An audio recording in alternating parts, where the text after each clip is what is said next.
ಎಡಮಂಗಲ ಗ್ರಾಮ ಪಂಚಾಯತ್ನ ಮಾಜಿ ಅಧ್ಯಕ್ಷೆ ಹಾಗೂ ಹಾಲಿ ಸದಸ್ಯೆ ಸುಮಾ ನೂಚ್ಲರ ಮನೆಯಿಂದ ಯಾರೂ ಇಲ್ಲದ ಸಂದರ್ಭದಲ್ಲಿ ಚಿರತೆಯೊಂದು ಸಾಕು ನಾಯಿಯನ್ನ ಹೊತ್ತೊಯ್ದ ಘಟನೆ ಜನವರಿ 8ರಂದು ನಡೆದಿದೆ.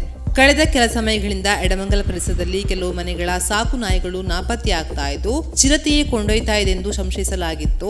ಸುಮಾ ನೂಚ್ಲರ ಮನೆಯ ಸಿಸಿ ಕ್ಯಾಮೆರಾ ದೃಶ್ಯಾವಳಿಯಿಂದಾಗಿ ಘಟನೆ ಬೆಳಕಿಗೆ ಬಂದಿದೆ. ಚಿರತೆ ದಾಳಿಯ ಭೀತಿಯಿಂದಾಗಿ ಗ್ರಾಮಸ್ಥರು ಸಂಜೆ ಆಗ್ತಾ ಇದ್ದಂತೆ ತಮ್ಮ ಮನೆಗೆ ಸೇರುವಂತಾಗಿದೆ. ಬೆಳಗಿನ ಜಾವ ಟ್ಯಾಪಿಂಗ್ಗೆ ತೆರಳುವವರು ಚಿರತೆಯ ಭಯದಿಂದ ಟ್ಯಾಪಿಂಗ್ಗೆ ಹೋಗಲು ಭಯಭೀತರಾಗಿದ್ದಾರೆ. ಶಾಲಾ ವಿದ್ಯಾರ್ಥಿಗಳು, ಕೃಷಿ ಕಾರ್ಮಿಕರು ಕಾಡುದಾರಿಯಾಗಿ ಸಂಚರಿಸಲು ಭಯಪಡುವ ವಾತಾವರಣ ನಿರ್ಮಾಣವಾಗಿದೆ. ಈ ಬಗ್ಗೆ ಅರಣ್ಯ ಇಲಾಖೆಗೆ ಮಾಹಿತಿ ನೀಡಿದ್ರು ಇಲಾಖೆಯವರು ಕ್ರಮ ಕೈಗೊಂಡಿಲ್ಲವೆಂದು ಗ್ರಾಮಸ್ಥರು ಅಸಮಾಧಾನ ವ್ಯಕ್ತಪಡಿಸಿದ್ದಾರೆ.